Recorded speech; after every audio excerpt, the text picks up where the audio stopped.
Hello everyone, welcome to computer science planet. आज के session में आप सभी का स्वागत है। आज का जो इम्पोर्टेंट टॉपिक है हमारा डिस्कशन का फॉर एनटीए नेट या फिर स्पेशली अगर हम बात करें जो हमारी सीरीज है for HTET computer science that is PGT computer science. तो इसके अंदर हम ऑलरेडी 3 लेसन्स कवर कर चुके हैं जो कि बहुत ही इम्पोर्टेंट है एग्जाम पॉइंट ऑफ व्यू से। अगर आपने अभी तक वो वीडियो नहीं देखी है तो प्लीज प्लेलिस्ट में जाइए या फिर डिस्क्रिप्शन बॉक्स में भी उसका लिंक गिवन है, आप वहां से भी चेक कर सकते हैं और वहां से आपको पता चलेगा कौन से इंपॉर्टेंट टॉपिक्स हैं जो पीजीटी कंप्यूटर साइंस के सब्जेक्ट में आपसे पूछे जा सकते हैं अकॉर्डिंग टू माय एक्सपीरियंस और जो मैंने आज तक एनालाइज किया है एचटेट पीजीटी का या फिर एनटीए नेट का कि किस पैटर्न पे वो क्वेश्चन पूछे जाते हैं। क्योंकि पीजीटी कंप्यूटर साइंस हो या फिर केवीएस एनवीएस हो, ये सारे क्या करते हैं प्रैक्टिकल पोर्शन पे कम फोकस करते हैं, but NTA net practically portion पे क्या करता है फोकस करता है। सो एचटेट के लिए अगर आप अपीयर कर रहे हैं तो डेफिनेटली आप ये सारी सीरीज देख के जरूर जाएं, क्योंकि एग्जाम में अगर आप एग्जाम में जब अपीयर होंगे तब आपको डेफिनेटली ये चीज रियलाइज होगी कि यस हमने कुछ ना कुछ सीखा है और यहाँ से क्वेश्चंस डेफिनेटली आएंगे ही आएंगे, क्योंकि वो सारे इंपॉर्टेंट टॉपिक्स मैंने सीरीज स्टार्ट की है ताकि आपके to the point concept clear हो, थोड़े टाइम में आप मैक्सिमम चीजों को कवर कर पाए, राइट। क्योंकि काफी स्टूडेंट्स मेरे को मैसेज करते हैं कि आप ये टॉपिक्स करवा दीजिए। अब आप लोगों को पता है कि भी टाइमिंग आप लोगों के पास बहुत ही कम है, तो क्विक टाइम के अंदर क्विकली रिवाइज आप कैसे कर सकते हैं, तो इन वीडियोस को देख के वो सारी चीजें आपकी क्या हो जाएंगी ब्रश अप हो जाएंगी। आज हम लोग जो डिस्कस करेंगे आज के टॉपिक्स हैं हमारे basically related to DBMS software engineering के। हम इंपॉर्टेंट टॉपिक डिस्कस कर चुके हैं। आज डीबीएमएस में हम सबसे इंपॉर्टेंट जो कॉन्सेप्ट आता है वो आता है कीज का। क्या डिस्कस करेंगे? कीज। उसके बाद हम क्या डिस्कस करेंगे? We will discuss constraint, keys, transaction, उसके बाद मॉडल्स लाइक रिलेशनल मॉडल है या फिर हिरारिकल मॉडल है, नेटवर्क मॉडल है, वो सारे मॉडल, लॉजिकल डिपेंडेंसी क्या होती है, फिजिकल डिपेंडेंसी क्या होती है, और उसके साथ साथ कुछ another important topics like weak entity क्या है, स्ट्रॉन्ग एंटिटी क्या है, उन सब का क्या लेंगे इंपॉर्टेंट पॉइंट्स को हम डिस्कस करेंगे जहां से एग्जामिनर डायरेक्टली यहां से क्वेश्चन पूछता है। तो अगर आप चैनल पे न्यू है या फिर अभी तक आपने सब्सक्राइब नहीं किया है then please do subscribe my channel so that कोई भी इंपॉर्टेंट वीडियो आपका मिस ना हो, और बेल आइकन को जरूर प्रेस करें। वीडियो पसंद आता है तो इसको लाइक शेयर जरूर करें और कमेंट सेक्शन में आप मुझे पोस्ट कर सकते हैं अगर कोई भी सब्जेक्ट के रिगार्डिंग आपको डाउट है या कोई भी क्वेरी है, या फिर आप टेलीग्राम चैनल ज्वाइन कर सकते हैं। इसके फाइल सेक्शन में आपको ये सारे जो टॉपिक्स मैंने सीरीज में करवाए हैं उनकी पीडीएफ आपको मिल जाएगी, राइट। उसके फाइल सेक्शन में आप जाके वहां से एक्सेस कर सकते हैं। देखिए काफी सारे स्टूडेंट्स हैं जो वीडियोस तो देखते हैं बट चैनल अभी तक जिसने सब्सक्राइब नहीं किया है, तो देखिए आपका कुछ भी नहीं जाता अगर आप चैनल सब्सक्राइब करते हैं, तो डेफिनेटली मुझे भी अच्छा लगता है कि स्टूडेंट्स क्या कर रहे हैं मेरे साथ कोऑपरेट, और मुझे भी अच्छा लगेगा कि मैक्सिमम अच्छा कंटेंट या अच्छे ट्रिक्स एंड टिप्स के साथ मैं आप लोगों को प्रेजेंट कर पाऊं। So please do subscribe channel. तो टॉपिक शुरू करते हैं आज का, जिसमें आपने एक टर्म सुनी होगी कॉन्स्टेंट होता है और एक क्या होता है की होता है। कॉन्स्टेंट क्या होते हैं? एक तरीके से आपके कुछ रूल्स होते हैं। जब भी आप डाटाबेस में टेबल्स बनाते हो या फिर डाटा इंसर्ट करते हो, अलग अलग तरीके के रूल्स होते हैं। जैसे आपके फैमिली में रूल हैं या फिर आपकी लाइफ के अंदर कुछ रूल्स को इंपॉर्टेंस दी जाती है, स्कूल कॉलेज के अंदर कुछ रूल्स होते हैं। उसी तरीके से जब डाटाबेस बनाया जाता है, डाटाबेस भी क्या बोलता है, अगर आपने किसी पर्टिकुलर क्वेरी पे कोई भी आपने रूल अप्लाई करना है देन उस टर्म के लिए क्या वर्ड यूज किया जाता है? The word use is constant. Constant क्या है? Database constant provide a way to guarantee that, किस चीज की गारंटी देता है? Rows in a table have valid primary और unique key values, row in a dependent table have valid foreign key value that reference row in a parent table। अब इन चीजों का मतलब क्या है, ठीक है। देखिए, अब आप लोगों को ये पता है कि आप लोग कांस्टेंट या रूल्स क्यों लगाते हो। रूल्स हम इसलिए लगाते हैं ताकि आपका डाटा क्या रहे, एक प्रॉपर वेल डिफाइंड मैनर के अंदर आप इंसर्ट कर पाओ, इसीलिए हम उसके ऊपर कुछ रूल रेगुलेशन लगाते हैं। सो दैट इससे आपको क्या पता चलेगा, प्रॉपरली अगर आपने रोज के अंदर रूल लगाए हैं तो आपको पता चलेगा कि कौन सी प्रॉपरली प्राइमरी की है, कौन से यूनिक की है, या फिर अगर एक दूसरे के साथ डिपेंडेंसी कहीं पे शो कर रखी है तो कौन सी प्राइमरी की है और कौन सी वहां पे फॉरेन की बनती है। तो ये पर्टिकुलर कांस्टेंट जब आप अप्लाई करते हो, इन चीजों में क्या होता है, ये फायदेमंद होता है। सो अलग अलग कांस्टेंट हैं डेटाबेस के अंदर। जो रिलेशनल कांस्टेंट हैं, these are the restriction impose on the database. एक तरीके की रिस्ट्रिक्शन लगा देते हैं डेटाबेस के ऊपर, सो दैट आपकी डेटाबेस की करेक्टनेस वहां पे क्या हो जाए, इंक्रीज हो जाए। तभी तो हम कांस्टेंट लगाते हैं। लेट सपोज आपने यूनिक की कांस्टेंट लगा दिया, ठीक है। यूनिक की कांस्टेंट का मतलब क्या होता है कि आपके डेटाबेस के अंदर जो भी टेबल में डाटा है वो सारा क्या होगा, यूनिक। ऐसा नहीं है एक का नाम अगर ए है तो आगे भी रोल नंबर 2 है उसका नाम क्या है, ए हो। मीन्स हर पर्सन का नाम वहां पे डिफरेंट एग्जिस्ट करेगा। जिस भी रो पे, जिस भी कॉलम पे आप लगाते हो वो क्या होगा, यूनिकली आइडेंटिफाई होगा। सो कंक्लूजन क्या निकला, it ensure the correctness of data in the database. These are some important constant जो कि एग्जामिनर आपसे पूछ सकता है और क्वेश्चन यहाँ से आते भी हैं। Domain constant, tuple uniqueness constant, key constant, entity integrity constant, referential integrity constant. ये 5 इंपॉर्टेंट कॉन्स्टेंट हैं। इसके अलावा भी काफी सारे हैं, बट ये जो वो मेन इंपॉर्टेंट है जहां से क्वेश्चन आने के ज्यादा चांसेस रहते हैं। सबसे पहले आता है जी डोमेन कॉन्स्टेंट। डोमेन कांस्टेंट वो होता है जो डिफाइन करता है डोमेन और set of values for an attribute. किसी भी एट्रीब्यूट के लिए जो क्या करेगा, कोई भी डोमेन को डिफाइन करेगा।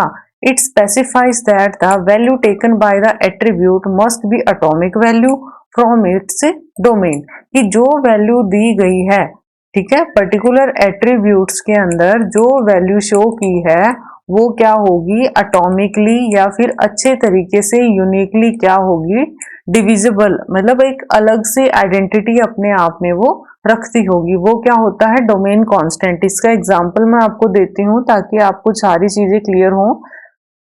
उससे पहले मैं यही सजेस्ट करूंगी कि लास्ट मिनट प्रिपरेशन नोट्स आप बनाते जाइए साथ साथ, क्योंकि उसमें बहुत ज्यादा टाइम नहीं लगता है, ठीक है।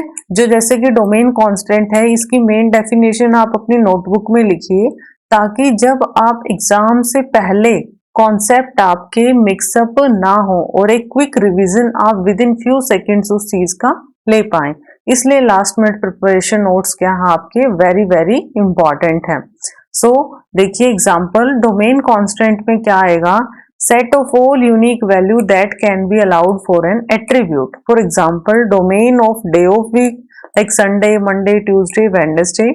उसके साथ साथ ये क्या करता है, अवॉइड करता है कॉमन एरर्स को, जिस तरीके से डेट्स में आ जाते हैं, किसी और चीज में आ जाते हैं, वो सारी चीजें अवॉइड करता है। अब डोमेन कांस्टेंट के पार्ट कौन से हैं, these are check constant, unique constant, non null, primary key. These are the example of domain constant. अब आप लोगों को ये समझ आया होगा डोमेन कांस्टेंट कहाँ पे अप्लाई किया जाता है और कौन से इसके अंदर कांस्टेंट आते हैं। तो अगर आपसे पूछा जाए चेक कांस्टेंट किसका पार्ट है, so this is the part of A domain constant. Unique किसका है, अगेन द सेम किसका पार्ट बनेगा, ये डोमेन कांस्टेंट का। अब देखिए एग्जांपल देखिए इसका। लेट सपोज हमारे पास क्या है, स्टूडेंट आईडी है, नेम है, एज है, जिसका 1 2 3 4 क्या दे रखा है, आईडी दे रखा है। अक्षय, अभिषेक, शशांक, राहुल, ये इसका नाम है और ये क्या दे रखा है, इसका नाम ए दे रखा है। तो आप मुझे ये बताइए, क्या आपकी जो एज है यहाँ पे कांस्टेंट की प्रॉब्लम क्या दिखाई, इसने क्यों लगाना जरूरी हुआ।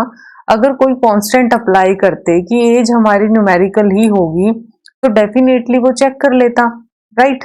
बट इसने ए क्या डाल दिया, ए डाल दिया पर्टिकुलर एज को। तो a value is not allowed since only integer value can be taken by the age attribute। आप लोगों को पता है जो age attribute है क्या वो कोई कैरेक्टर वैल्यू लेगी? नो, ये हमेशा कैसी वैल्यू लेगी? It will take only integer value. Okay, so ये क्या था आपका कुछ यूनिकनेस या कुछ आपके कॉन्स्टेंट्स की हेल्प कैसे होती है आपके डाटाबेस को करेक्ट रखने में। Next is tuple uniqueness constant. Tuple uniqueness का मतलब क्या होता है? जितने भी टपल्स हैं या फिर जितने भी क्या हैं रो हैं आपकी, वो सारी क्या होंगी? Necessarily unique in any relation. Example देखिए, इससे आपको क्लियर होगा। 1 है इसका आईडी, अक्षय इसका नाम है 20, 2 अभिषेक 21, 3 20। ठीक है, इसमें देखिए कि आपका यहाँ पे क्या क्या चीजें सेम आता है। अब मैंने जो सेम देखा है, यहाँ पे क्या आएगा? स्टूडेंट आईडी है, नेम है, but relation does not satisfy the tuple uniqueness constant since all the tuples are not unique. एक दूसरा रिलेशन मेरे पास ये है, स्टूडेंट आईडी 1 है, यहाँ पे अक्षय दिया है, यहाँ एज 20 है, सेम यहाँ पे क्या दे दिया? 1 अक्षय 20। ये क्या कर दिया इसने? रिपीट। क्या कर दिया? रिपीट। तो क्या ये टपल यूनिकनेस को इसने प्रॉपरली होल्ड किया? नहीं। अगर आपने टपल यूनिकनेस को लगाना है तो उस पर्टिकुलर टपल के अंदर सारा डाटा क्या रहेगा? यूनिक रहेगा। जैसे कि अगर यहाँ पे आईडी अलग होती तब हम बोल सकते थे कि यहाँ पे चीजें क्या हैं? चेंज, क्योंकि आप इस आईडी से इसको आइडेंटिफाई कर सकते थे, तब उसके अकॉर्डिंग आप कांस्टेंट लगाते। सो दैट ये क्या होता है आपका टपल यूनिकनेस है कांस्टेंट। की का मतलब क्या है? की कांस्टेंट है, it specify that in any relation all the value of primary key must be unique. जो प्राइमरी की जो वैल्यूज होती हैं वो सारी की सारी क्या होंगी? यूनिक, क्योंकि आपकी प्राइमरी की होती क्या है? जो यूनिकली किसी डाटा को क्या करती है? आइडेंटिफाई करती है। तो दूसरा इंपॉर्टेंट पॉइंट, ये दोनों इंपॉर्टेंट पॉइंट है जो कि एग्जाम में पूछे जा सकते हैं। Value of primary key must not be null, कि जो वैल्यू है प्राइमरी की वो क्या नहीं होनी चाहिए? नल नहीं होनी चाहिए। दिस इज कॉल्ड प्राइमरी की और की कांस्टेंट। जैसे कि यहाँ पे देखिए, स्टूडेंट आईडी, नेम, एज। अब ये बताइए, ये क्या मेरी प्राइमरी की कांस्टेंट को इसने सेटिस्फाई किया? This relation does not satisfy the key constant here all the value of primary की आर नॉट यूनिक। जैसे कि मैंने बताया है, अगर यहाँ पे प्राइमरी की यहाँ पे क्या है? स्टूडेंट आईडी, जो यूनिकली डाटा को आइडेंटिफाई कर सकती है। यहाँ पे 1 था तो इसने यूनिकली डाटा को आइडेंटिफाई नहीं किया, तो इसलिए की कांस्टेंट को ये होल्ड नहीं रखता। ओके, बट जब इसने क्या किया, अगर मैं यहाँ पे वैल्यू कर देती हूँ 2, तो हम बोल सकते हैं कि इसने की कांस्टेंट को क्या किया? होल्ड किया, क्योंकि जो प्राइमरी की है वो क्या हो जाएगी? यूनिकली क्या हो जाएगी? आइडेंटिफाई हो जाएगी। Next constant is not null constant. Not null constant का मतलब होता है कि कोई भी जो एट्रीब्यूट है वो आपकी, या फिर स्पेशली मैं किसकी बात करूं? प्राइमरी की। ठीक है, प्राइमरी की है वो क्या है? हमारी नल नहीं हो सकती। ठीक है, नॉट इक्वल टू नल। जैसे कि एमपी आईडी 123 142 164, यहाँ पे क्या दे दिया इसने? नल दे दिया। बट जब नॉट नल की अगर मैं बात करती हूँ, नॉट नल बोलता है PK not equal to null, key not allowed as primary key because it can not contain a null value. Okay, इसलिए प्राइमरी की के अंदर कोई ना कोई वैल्यू जरूर हो, और डेफिनेटली वहां पे नल कांस्टेंट या नल वैल्यू कहीं पर भी ये क्या यहाँ पे एग्जिस्ट नहीं कर सकती। This is called not null. Unique key constant, uniqueness को जैसे कि की एट्रीब्यूट थी उसी के जैसा सेम है ये, बस इसका नाम इसके अंदर डिफरेंट आ जाता है। इसको सिर्फ की कांस्टेंट भी बोल सकते हैं, या फिर यूनिक की से आए तो भी आपने सेम रखना है कि ऑल रो यहाँ पे क्या होती हैं? यूनिकली आइडेंटिफाई होती हैं। जैसे कि अगर मैं प्राइमरी की बात करूं, ये मेरी आईडी प्राइमरी की है, तो यहाँ पे एक 1002 यहाँ है, 1002 यहाँ है, जो कि इस चीज को ये क्या करता है, डिसअलाउ करता है, अलाउड नहीं करता। Because all row must be unique, सारी रोज क्या होनी चाहिए, यूनिक। अब वेरी इंपॉर्टेंट इज, इसका आप स्क्रीनशॉट ले सकते हैं, प्राइमरी की और यूनिक की। प्राइमरी क्या करती है, यूनिकली डाटा को आइडेंटिफाई करती है किसी भी टेबल से, और ये क्या करती है, मेंटेन करता है uniqueness data in A column of A table. देखिए डिफरेंस क्या आया, प्राइमरी की कहाँ पे वर्क करती है, रो के अकॉर्डिंग, यूनिक की किसके अकॉर्डिंग करता है, according to column. I hope difference clear हुआ होगा।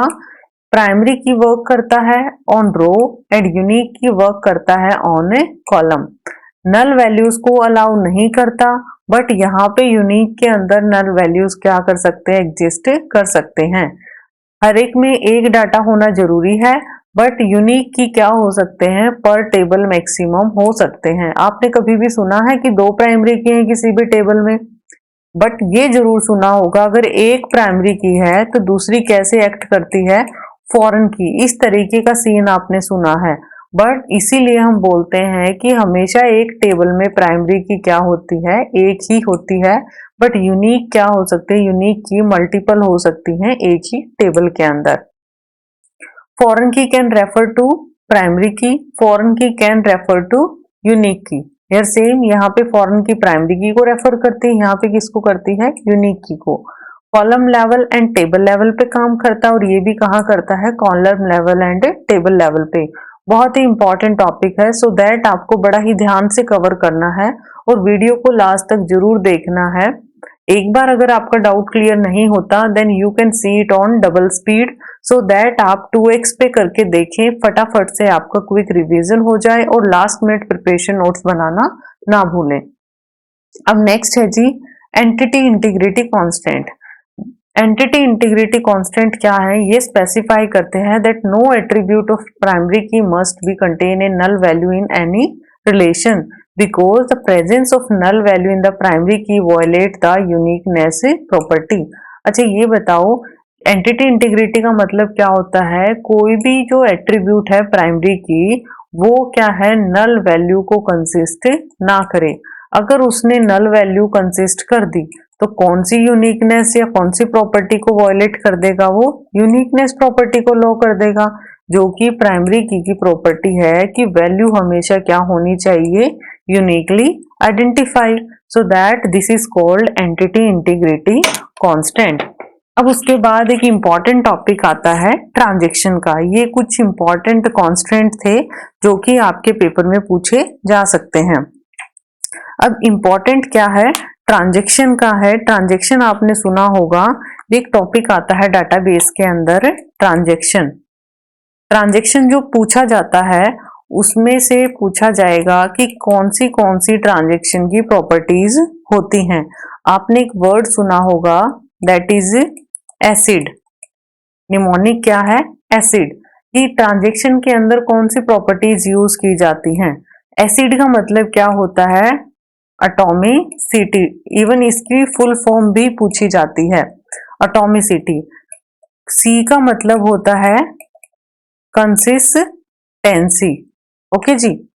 आई का मतलब इंटीग्रिटी। डी का मतलब क्या होगा, ड्यूरेबिलिटी। डी का मतलब है ड्यूरेबिलिटी।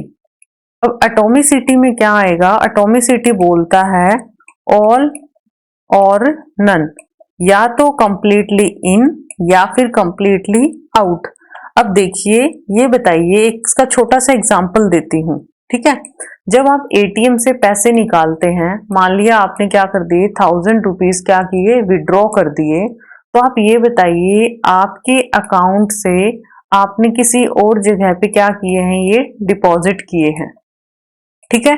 आपने कहीं से क्या किया है, डिपॉजिट किया है और इस अकाउंट से निकाला है, इस अकाउंट में क्या किया, डिपॉजिट कर दिया। तो यहां से तो -1000 हो गया, यहाँ पे क्या हो गया, प्लस हो गया। कहने का मतलब क्या है कि या तो कंप्लीटली ये ट्रांजैक्शन क्या हो, एग्जीक्यूट हो जाए, कमिट हो जाए पूरी की पूरी ट्रांजैक्शन, या पूरे तरीके से ये क्या हो जाए, रिजेक्ट हो जाए। आई बात समझ। मीन्स पार्शियली इसमें काम नहीं होता। जैसे कि डेबिट क्रेडिट का जो काम होता है, अगर यहाँ से मैंने क्या किया है, डेबिट किया है, तो साइड बाय साइड कहीं पे ये अमाउंट क्या हुआ, क्रेडिट हुआ। दोनों क्या चली, साइड बाय साइड। ऐसा तो नहीं है सिर्फ डेबिट हो गया और यहाँ पे क्रेडिट ना हुआ, जिस भी अकाउंट से करना था। ठीक है, तो ऑल और नन का कॉन्सेप्ट क्या हुआ, या तो कंप्लीटली क्या होगा, एग्जीक्यूटेड या कमिटेड होगा, या कंप्लीटली वो क्या होगी, रिजेक्टेड। निमोनिक इसका क्या है, ऑल और नन। डेबिट क्रेडिट जैसे हम करते हैं एक अकाउंट से दूसरे अकाउंट में, तो दोनों में ट्रांजेक्शन आपको शो होगी, राइट। पार्शियली यहाँ पे वर्क नहीं होता, कंप्लीटली वर्क परफॉर्म किया जाता है। कंसिस्टेंसी का मतलब होता है कि जब इसके अंदर इंटीग्रिटी कांस्टेंट को वॉयलेट नहीं किया जाता, इंटीग्रिटी कांस्टेंट को वॉयलेट नहीं किया जाता। कैसे, मींस अगर आपने क्या किया है, a प्लस बी किया है, वो हमेशा क्या रहेगा, रिमेन सेम। अब यहाँ पर भी आपको डाउट आएगा कि a plus B equal to remain same कैसे आया।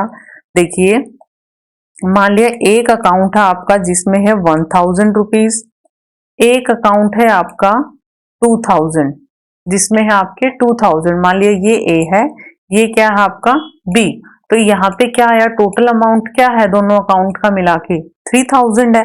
अब मैं ये बोलती हूँ यहाँ से 1000 कट करके मैं क्या कर देती हूँ, बी के अकाउंट में डाल देती हूँ। ठीक है, तो यहाँ क्या हो गया, ऐड हो गया, यहाँ से क्या हुआ, माइनस हो गया। अब भी मुझे ये बताइए टोटल अमाउंट मेरा क्या आया, it remain same, it is still हमारे पास क्या है, 3000 है। 2000 यहाँ है, 1000 यहाँ है, अभी मेरे पास 3000 है। अगर ये प्रॉपर्टी होल्ड करता है, मींस इंटीग्रिटी को होल्ड करता है, इट मींस उसका मतलब क्या हुआ, कंसिस्टेंसी। इससे इजी मेथड आपको एसिड प्रॉपर्टीज के कहीं भी नहीं मिलेगा। बीइंग द टाइम मैं इसको और भी डिटेल में करवाऊंगी विद सम मोर एग्जांपल्स। अभी सिर्फ एचटेट पर्पस के लिए आप इतना ही देखें, ओके। अब नेक्स्ट है जी आइसोलेशन। ठीक है, आइसोलेशन, ओके सॉरी यहाँ पे मैंने इंटीग्रिटी लिख दिया, इसका मतलब होता है आइसोलेशन।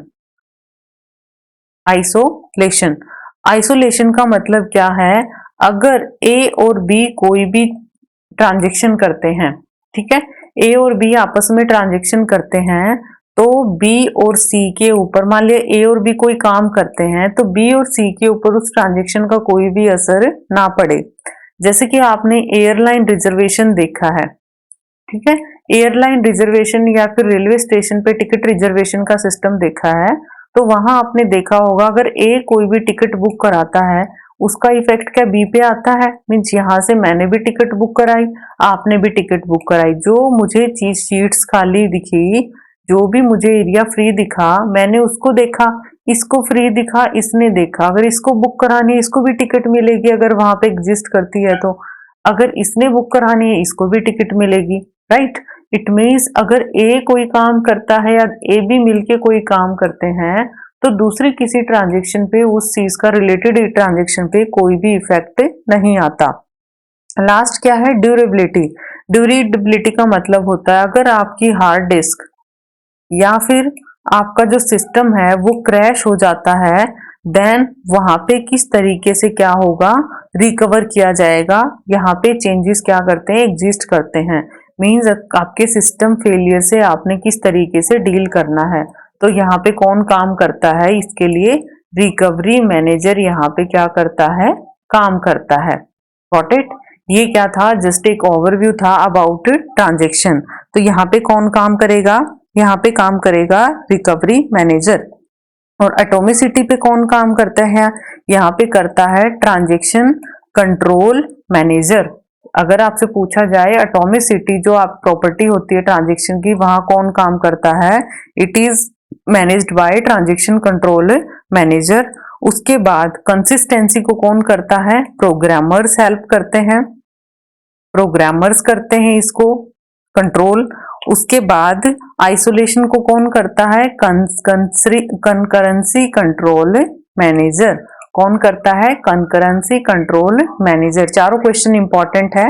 एटॉमिसिटी को कौन करता है? ट्रांजैक्शन कंट्रोल मैनेजर करता है। कंसिस्टेंसी को करता है आपका जो एप्लीकेशन प्रोग्रामर है, और आइसोलेशन को कंकरेंसी कंट्रोल मैनेजर करता है, और ड्यूरेबिलिटी को कौन करता है? Recovery manager. So these are some important ACID property जो आपके एग्जाम में पूछी जा सकती हैं।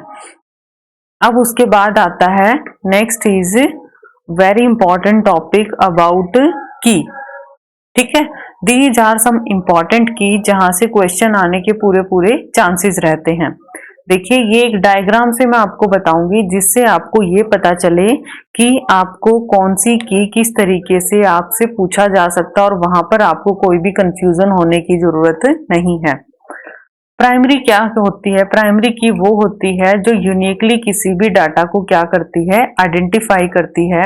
जैसे स्टूडेंट आईडी, स्टूडेंट का रोल नंबर, या फिर आपका आधार नंबर, वो क्या है? प्राइमरी की है।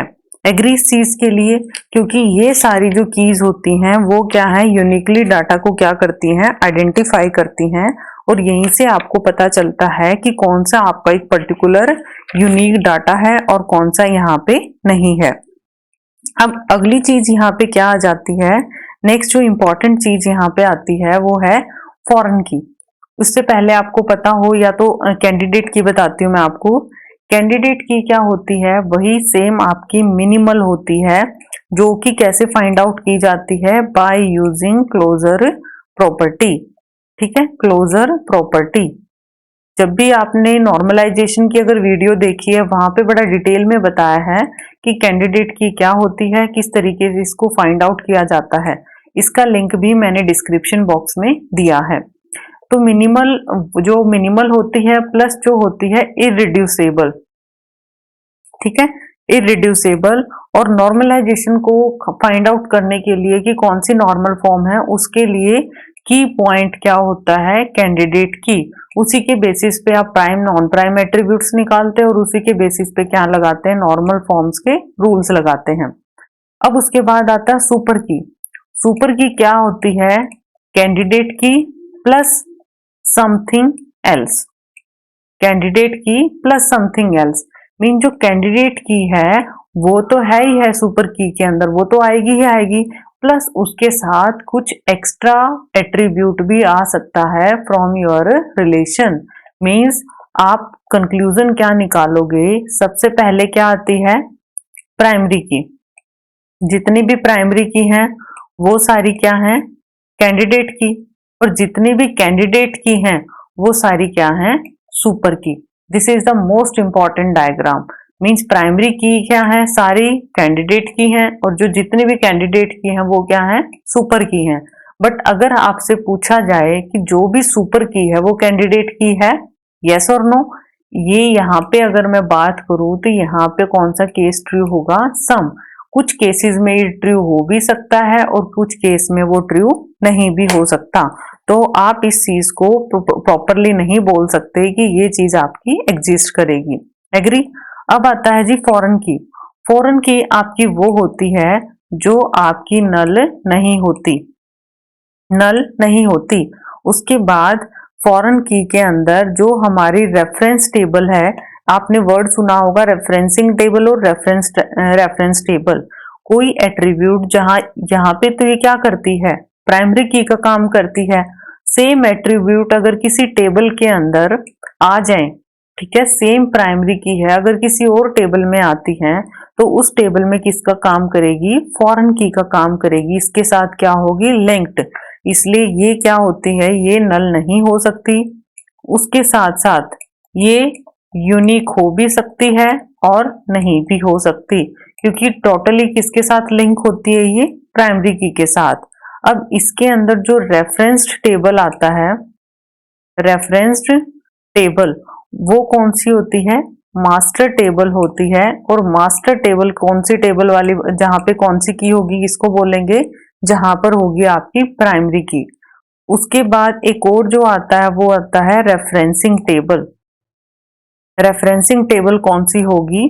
फॉरेन की वाली टेबल, राइट। ये क्या थे, कुछ इंपॉर्टेंट पॉइंट थे। अब उसके बाद आता है जी ऑल्टरनेट की। ऑल्टरनेट की आपकी क्या होती है, जो आपकी ऐसी की जो क्या है अनइम्प्लीमेंटेड, क्या है अनइम्प्लीमेंटेड कैंडिडेट की आर कॉल्ड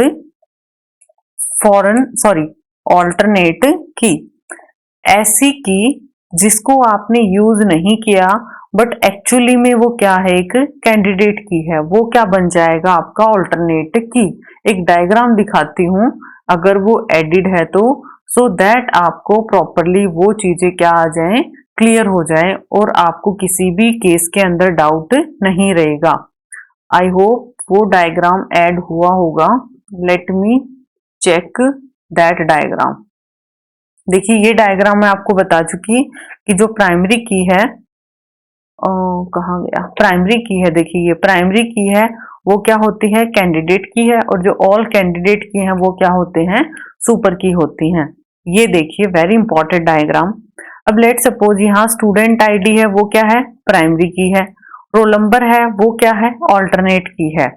फर्स्ट नेम है, लास्ट नेम है, ईमेल है। अब मैंने क्या बताया है, प्राइमरी की वो होती है हर टेबल के अंदर एक ही होती है, ठीक है, ये प्राइमरी की बन गई।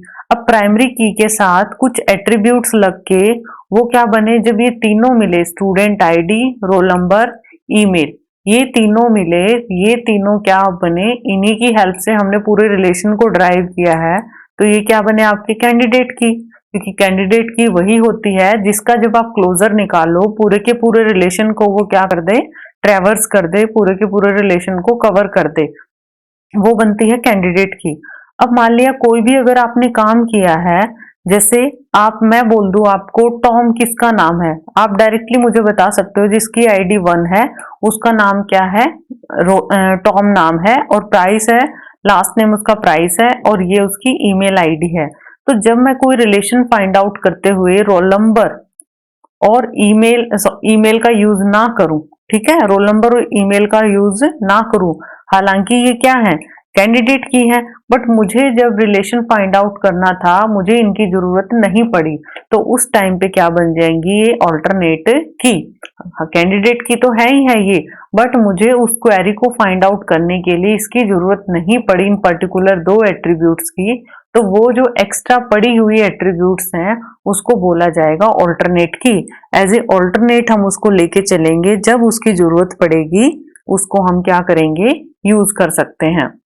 नाउ अगर आपसे क्वेश्चन आए कि कोई भी एक पर्टिकुलर रिलेशन है, तो मान लिया लेट A1 क्या है, कोई कैंडिडेट की, तो इसके अंदर कितनी पॉसिबिलिटी हो सकती है सुपर की निकलने की। तो इसके अंदर मैं पॉसिबिलिटी मानूं 2 की पावर n माइनस क्या होंगी यहाँ पे, सुपर की। अगर कोई ए कैंडिडेट की है सिंगल, उसके अंदर टोटल सुपर की कितनी हो सकती है, पॉसिबली 2 की पावर n माइनस 1 सुपर की हो सकती हैं। अनदर जो इंपॉर्टेंट टॉपिक है यहाँ पे पूछा जा सकता है सेकेंडरी की, देखिए टाइप्स ऑफ एट्रीब्यूट, ठीक है, टाइप्स ऑफ एट्रीब्यूट की type of attribute. Type of attribute में अगर मैं सिंपल एट्रीब्यूट की बात करूं, सिंपल एट्रीब्यूट क्या होती है, जो कि इनडिविजिबल होती है, मीन जिसके डिवीजन की कोई भी रिक्वायरमेंट नहीं होती। उसके बाद अगर बात करूं कॉम्पोजिट की, कॉम्पोजिट क्या होती है, जो डिविजिबल होती है, जिसको आप क्या करते हैं, डिवाइड करते हैं। नेक्स्ट है सिंगल वैल्यू एट्रीब्यूट, वो कौन सी होती है, जिसकी सिंगल वैल्यू होती है, फॉर एग्जाम्पल एज। देखिए ये एक सिर्फ क्विक रिवीजन है, बाकी डिटेल में इसका आफ्टर एचटेट में आप लोगों को प्रोवाइड करूंगे, एक डिटेल प्रॉपर एमसीक्यू सीरीज के साथ, हर टॉपिक का एमसीक्यू सीरीज चलाएंगे। But for the time being आप इस टॉपिक को जरूर रिवाइज करके जाएं, क्योंकि एचटेट में डायरेक्टली क्वेश्चन आते हैं कि सिंपल एट्रीब्यूट क्या होती है, जिसको हम इनडिविजिबल बोलते हैं। कॉम्पोजिट एट्रीब्यूट वो होती है जिसको आप मोर देन 1 पार्ट्स के अंदर या मोर देन एक या एक से ज्यादा के अंदर डिवाइड कर सकते हैं। सिंगल एट्रीब्यूट्स वो होती हैं जिसकी वैल्यू ही क्या होती है, सिंगल होती है। लाइक एज है, मेल फीमेल का कॉन्सेप्ट आ गया, ठीक है, वो क्या होगा, सिंगल वैल्यू। मल्टी वैल्यू क्या हो सकती हैं, जिसकी क्या हो, डिविजिबल तो कर दें और वैल्यू क्या हो सकती है, मोर देन 1 हो सकती हैं। फॉर एग्जाम्पल फोन नंबर, ठीक है, लैंडलाइन भी हो सकता है, मोबाइल भी हो सकता है, एक ही पर्सन के पास 2 नंबर भी हो सकते हैं। डिराइव्ड एट्रीब्यूट वो होगी जब आप किसी और से उसको क्या करते हो, डिराइव करते हो। मान लिया एज आप किससे डिराइव करते हो, from date of birth, right. Last is null attribute, null attribute जिसकी कोई भी वैल्यू नहीं होती, which has no value. These are some attributes जो कि एग्जाम में आपसे डायरेक्टली पूछी जा सकती हैं। उसके बाद एक टॉपिक आता है मॉडल्स का। जो डाटा मॉडल्स होते हैं वो कौन से होते हैं, डाटा मॉडल। डाटा मॉडल के अंदर देखिए 3 तरीके के होते हैं, हायरार्की, नेटवर्क और रिलेशनल। अब आप मुझे ये बताएंगे कि जो डाटाबेस है कौन से मॉडल को प्रेफर करता है, वो प्रेफर करता है रिलेशनल डाटाबेस को, क्योंकि ये किसकी फॉर्म में होता है, in the form of relation या फिर टेबल। नेटवर्क किसके फॉर्म में होता है, ग्राफ। हायरार्की किसके फॉर्म में होता है, ट्री। यहाँ से क्वेश्चन आया हुआ है, जो ट्री की फॉर्म में होता है उस डाटा मॉडल को डाटाबेस में क्या बोला जाता है, that is called hierarchical model. अब प्रॉब्लम्स इसके अंदर क्या क्या आती हैं, ये कौन सी इंटरडिपेंडेंसी इंडिपेंडेंसी से सफर करता है, it suffer from physical independency, independency, but it has logical independence. इसमें कौन सी प्रेजेंट करती है, लॉजिकल तो प्रेजेंट करती है, और कौन सी एब्सेंट करती है, फिजिकल। सेम नेटवर्क के अंदर लॉजिकल क्या करती है, प्रेजेंट करती है, और फिजिकल क्या है, एब्सेंट है। बट इसके अंदर क्या है, लॉजिकल एब्सेंट है, ठीक है। ये कौन सी से अफेक्ट करता है, लॉजिकल लेवल इंडिपेंडेंस से। सो ये कुछ क्या थे गाइस, इंपॉर्टेंट टॉपिक्स थे जहां से बहुत ही प्रोबेबिलिटी है आपके क्वेश्चंस आने की। तो आप लोग इस वीडियो को लास्ट तक जरूर देखें, और कहीं पर भी कोई डाउट आता है मुझे कमेंट सेक्शन में पोस्ट कर सकते हैं। और जिस भी स्टूडेंट ने अभी तक चैनल को सब्सक्राइब नहीं किया है, please do subscribe and like share this video, ताकि मोस्टली स्टूडेंट्स की क्या हो पाए, हेल्प हो पाए, राइट। तो अगर आपको पसंद आता है देन प्लीज लाइक इट। आज के लिए इतना ही, thanks a lot, have a nice day.